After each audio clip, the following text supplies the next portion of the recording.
with it to provide a wider context to my arguments. Mega Evolution was officially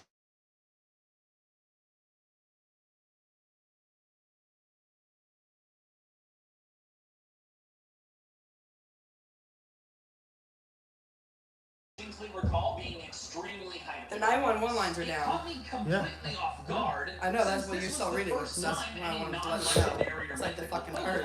Got new forms. Okay, technically Rotom got sound and Rotom's not a legendary, but they really treated it like one in the early days. I was also specifically excited because it got Mega, which meant that my favorite Pokemon, Sceptile, was definitely gonna get one too. I even found this comment I left on the reveal trailer, full of wildly incorrect predictions. X and Y came out in October 2013, and during my first playthrough of Pokemon X, I loved Mega Evolution. I was so enraptured by the first 3D Pokemon game and my super awesome Mega Charizard X that I've had no criticisms whatsoever. I was telling people these were the best Pokemon games ever made. And then, less than a year later, Omega Ruby and Alpha Sapphire were announced. And not long after that, so were Mega Sceptile and Mega Swampert. This was less than a year into my Pokemon YouTube success taking off with How Old is Ash Ketchum. So without a coherent YouTube strategy at the time, I made a quick news video with my reaction.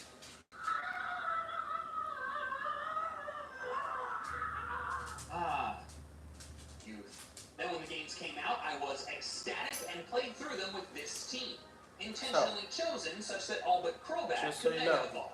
I told my subscribers which ones I'd Mega we hit depending on the battle. 10,000. Except for the Legend, which I not only had to get by trading over a Domstone from my ex because normally can't get a Domstone until they beat water. I just found out from watching that video with Kai the other day. You can sleep on your stream too, it still counts. That's what I was saying. You did that the other night. But overall, when I first played through X and Omega Ruby, I didn't know you could do that on streams though, I was still a kid, found out basically, you could. 18, Might as well 19, just and I was not even very turned it much off. still in the stage Someone where I thought commented, all new "Are you Pokemon sleeping?" games were completely Yes. perfect. That stage is over now. Look at me. I'm 30, and as time has gone on, I've developed criticisms toward Mega Evolution, despite adoring it initially. The first one developed as I've Hey, welcome to the stream. We're watching Pokemon content because I like Pokemon. We boil down to Mega Evolutions not being there. Mega Evolution is blatantly cool. A fully evolved Pokemon surpassing its limits. It's just so exciting, and it makes the battles feel extremely epic. So oh crap, 22? Hey, Pokemon Violet's top tier. Are you playing it on the Switch too? I heard it's a lot better with the patch. And the first one is that NPC trainers don't use Megas enough. I'm excited for ZA because I want to get Megas back. How is it on the Switch too? I heard it was beautiful. I heard it was wonderful. Hey, what's up? If you guys are new to the channel, please subscribe.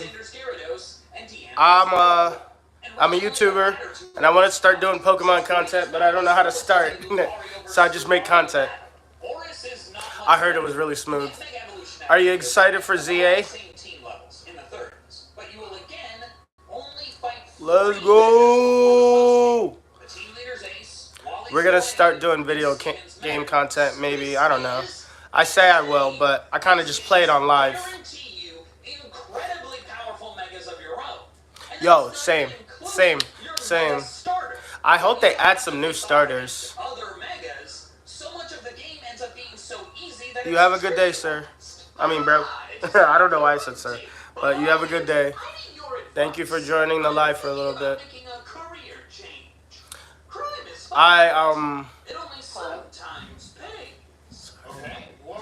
I wish they wouldn't have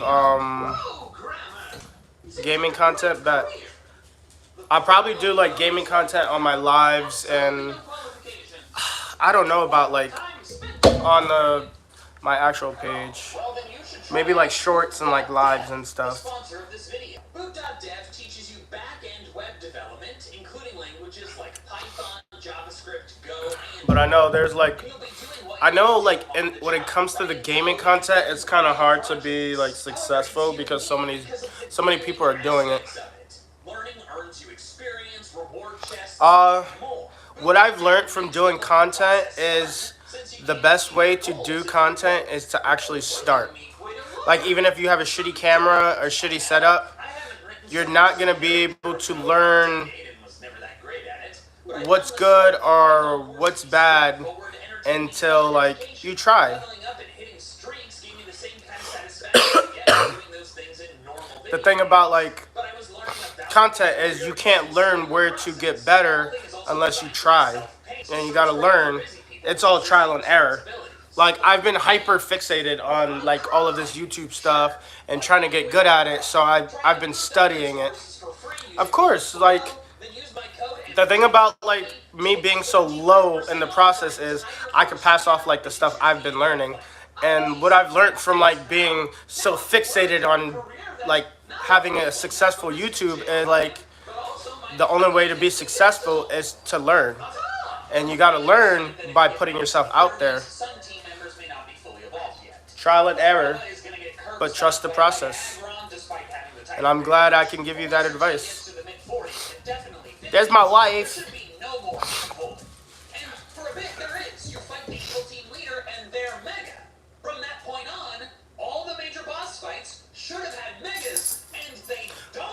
I do want to say one thing about ZA I'm mad at. They played Cyndaquil.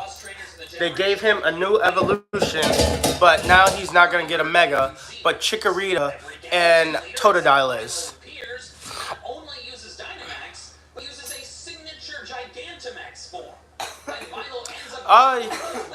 I realized, like, I was doing gaming content on TikTok through my PC.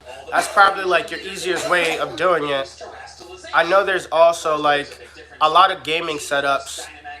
You can connect Twitch directly to it.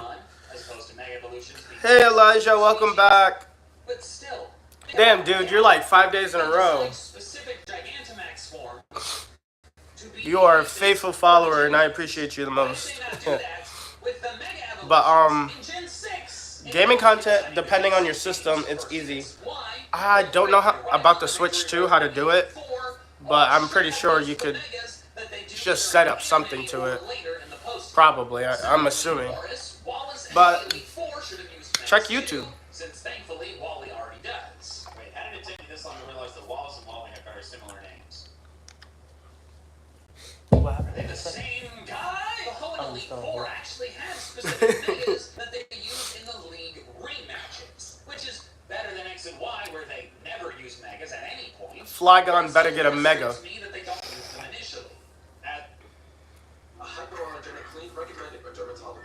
How's everyone's day going? Okay.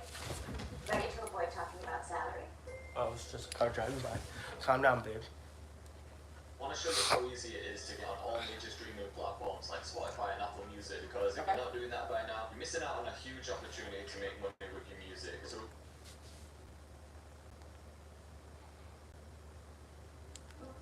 Okay, thank you. It got stuck in the branch that was growing on M&L. No, that's everything.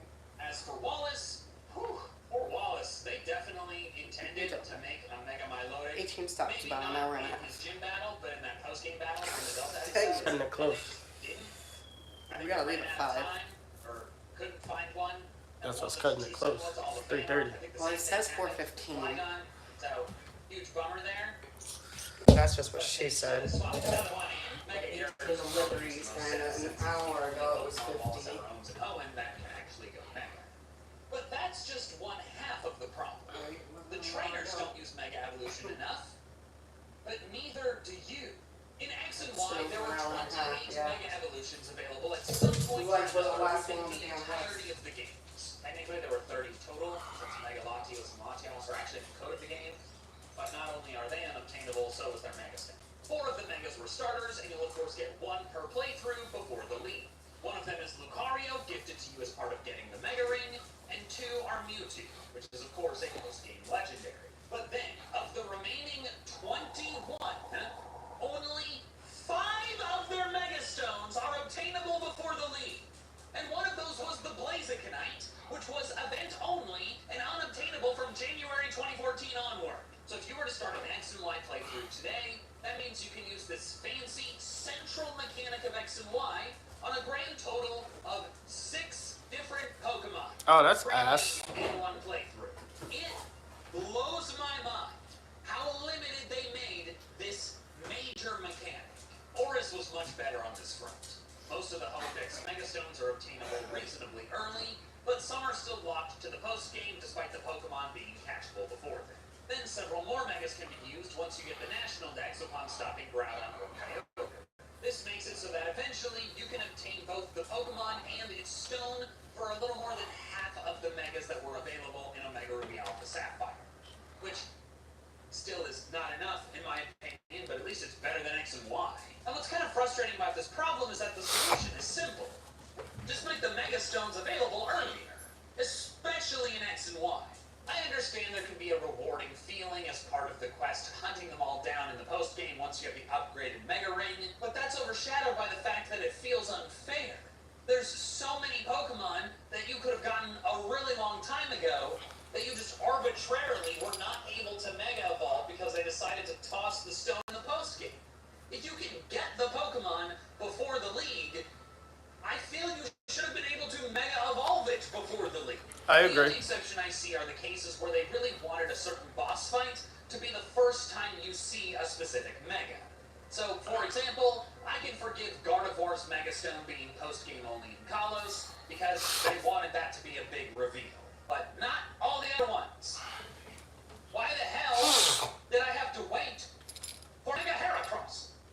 Gen 7 also has this no Megas problem, but it doesn't bother me as much because Megas weren't the point. Alola makes the entire thing post-game, so that's a complete non-issue.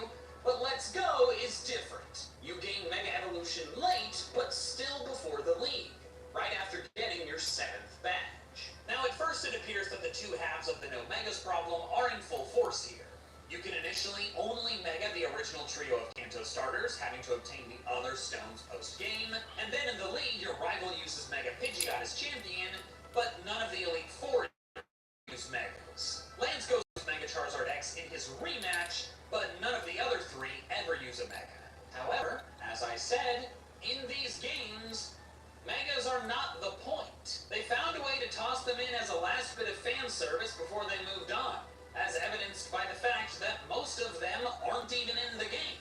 So, I don't love that you could only Mega Evolve the Kanto starters before the league. I wish you could have Mega any of your team members.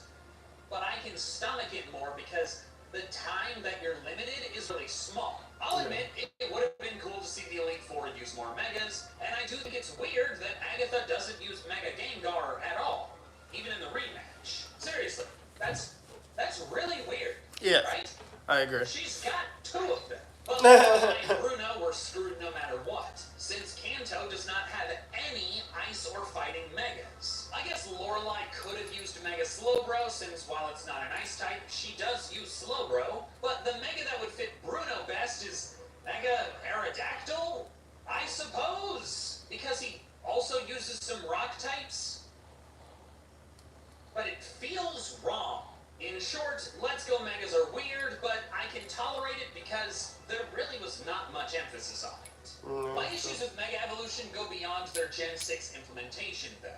Even if they had nailed that and made it very accessible through the playthroughs, I would, and still do, have some other criticisms. I'll start by knocking out the small, frankly minor ones, and then move to the big one. One small gripe comes about because in games with Megas, I often end up using more than one, because, as a reminder, Mega Evolution is very cool. As I said earlier, my first Oris team had 5, and in my recent playthrough of the fan game, Heart Gold Soul Silver Sebi Islands, I also used a team with mostly Mega-capable Pokemon.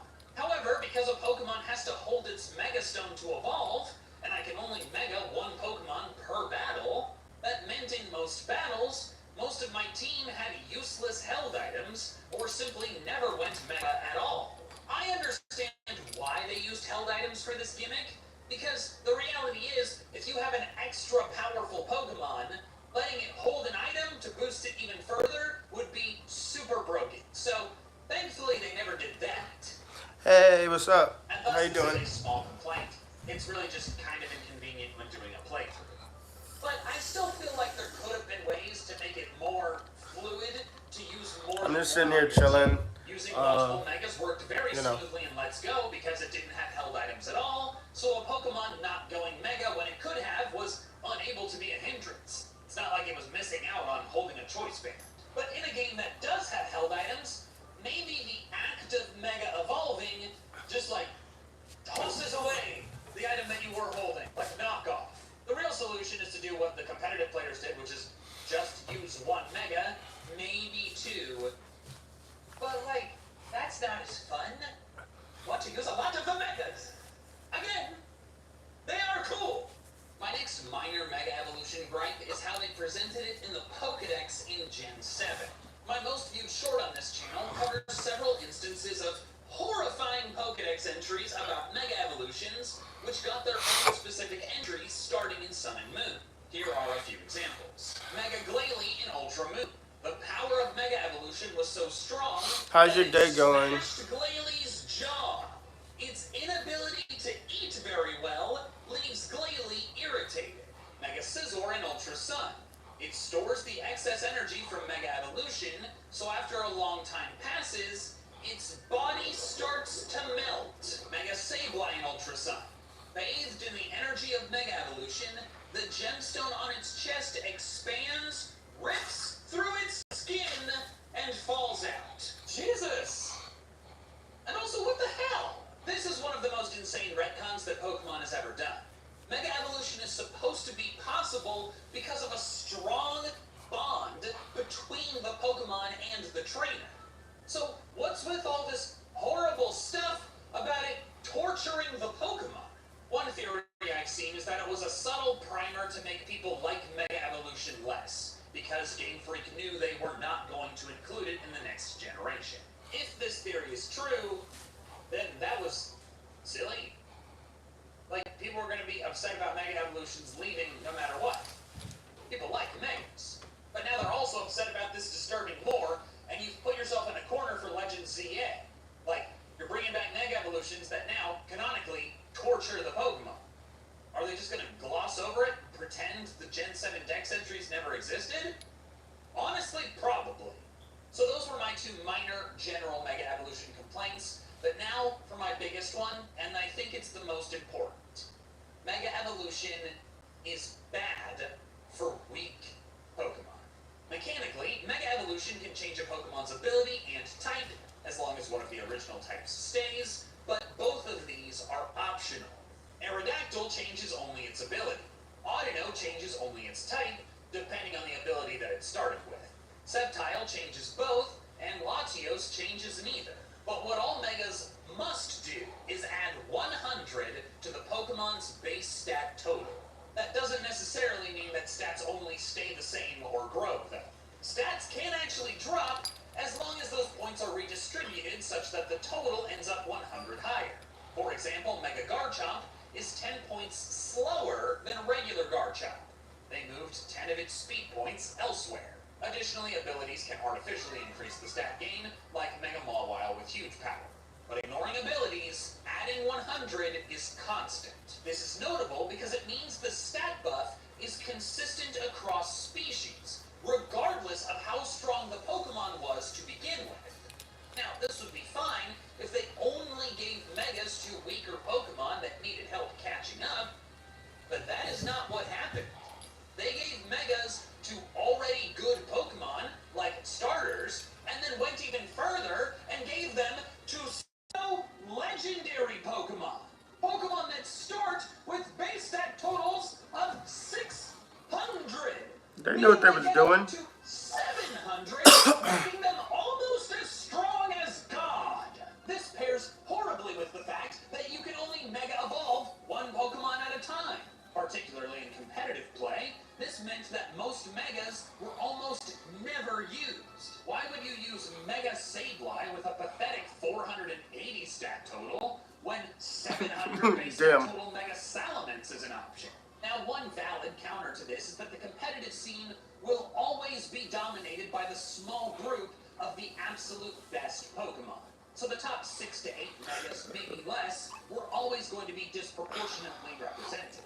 But then in a playthrough, you can use the Megas of the weaker Pokemon, since they still benefited hugely from the phenomenon. However, even despite that, I would argue that the weaker Pokemon benefited in the short term, but were cursed in the long term. Two prime examples are Mega Mawile and Mega Kangaskhan. Regular Mawile is horrifically awful. It's got a great ability with Intimidate, and its Steel Fairy typing is one of the best in the game. But its base stat total is only 380. Ass. Lower than Mudbray. So it's completely unusable in almost all contexts. But Mega Mawile was one of the best. It of course gained the 100 points to its BST, but it also gained the ability Huge Power, doubling its raw attack stats. But this actually more than doubles its effective base attack stat. A Mega Mawile at level 100 with no EVs and perfect IVs has an attack stat of 246. So doubled with Huge Power, that's 492. Doing some math with the stat formula, which I actually did. Look at that. Algebra. This means it has an effective base attack stat of 228. The highest in all of Pokemon by almost 40 points. This made its effective base stat total 603, just stronger than a pseudo. It was an astronomical leap in power. Kangaskhan had a similarly dramatic rise. Kangaskhan started much stronger than Mawile, but it wasn't good enough to be anything more than meh. But then Kangaskhan was not only much more powerful in the stat department, but its ability Parental Bond, allowing each of its moves to hit twice, just with reduced power the second time, made it the best, not Rayquaza Mega. And in the competitive sequences, maybe better than Mega Rayquaza just due to the restricted Pokemon limits. It could get 2 attack boosts using Power-Up Punch once, it did way more damage with Fake Out, and even after Parental Bond's nerf in Gen 7, it was one of the best Pokemon out there. In short, Mawile and Kangaskhan were forgotten, weak Pokemon, but their Megas were incredible. But notice how I'm using the past tense here? That's because once Mega Evolution went away, Mawile and Kangaskhan went right back to obscurity. And that would not have happened to them if they'd instead received new permanent evolutions. I'll admit my bias here, I really love new gen evolutions of old gen Pokemon. I pick that over any kind of new form every time. Not only do many of them end up being extremely cool, Gliscor and Crobat being some of my all-time favorite Pokemon, but I also really appreciate when an underpowered Pokemon gets a new chance at life. Seadra was one of Kanto's many unimpressive water types, but Kingdra is the powerful ace of multiple gym leaders. Togetic was genuinely useless, while Togekiss is amazing, especially after becoming Fairy type. Primeape and Girafarig were forgotten bad Pokemon, but Annihilape and Farigiraf are awesome and very good. Farigiraf is already a world champion. Things can always change. Pokemon has broken trends before, but as of recording this video, no Pokemon that got a Mega Evolution has ever gone on to get a new permanent evolution. Sure, many of the Mega species will never get new evolutions since they were already 3rd stage, but others like Sableye, Medicham, Mawile, Sharpedo, and Camerupt, weak Pokemon that would really benefit from new permanent evolutions, now cannot get them. Because a Pokemon that can go beyond regular evolution cannot just later do regular evolution. This means that years later, Mawile and Kangaskhan are depressed, doom scrolling their phones all day, wishing they could relive their glory days. Meanwhile, Pokemon like Seadra are living a life of joy, because over 20 years after Gen 2, it can still turn into Kingdra. With the exception of Let's Go, but that was a weird fever dream and I hated that they did that in this. There of course remains the possibility that some of these Pokemon could get alternate forms that evolve, like Galarian Linoone evolving into Obstagoon. That's not happening in Legends ZA because Mega Evolution is coming back, and thus these Pokemon will just be Mega Evolving. So they'll have a chance to shine again, but only for now. Alright, those are my problems with Mega Evolution. So how can Game Freak fix them in Legends ZA?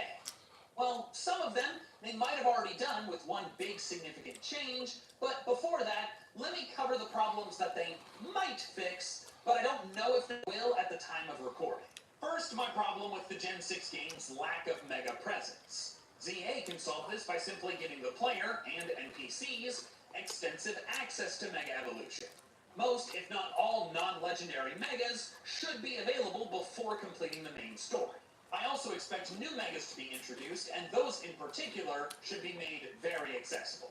I want to use the cool new stuff. As for the disturbing lore from the Gen 7 Pokedex, I don't know how they'll address that. Like I said, I think they're probably just going to gloss over it, and I guess I can live with that. Again, it was a minor gripe. Then with the problem of Megas preventing weak Pokemon from getting permanent buffs, they can avoid worsening the problem by not giving Megas to any Pokemon that need permanent evolutions. Then hopefully in games after ZA, Pokemon like Sableye can get a regional form that can then evolve. But then the last two issues, the clunkiness of using more than one Mega, and the weaker Megas always being benched for stronger ones, may already be squared away, because Mega Evolution is now temporary. Well, I guess it's always been temporary, but I mean like temporary within the duration of the battle. If you look closely at this footage, you'll see the Mega Evolution button in the bottom right corner, and it appears to be something that charges up over time, like an ult in many other video games. But it remains unclickable if the Pokemon that's battling cannot Mega Evolve. So once the gauge has sufficiently charged, you can hit the button, then Mega Evolve your Pokemon. But look closely here.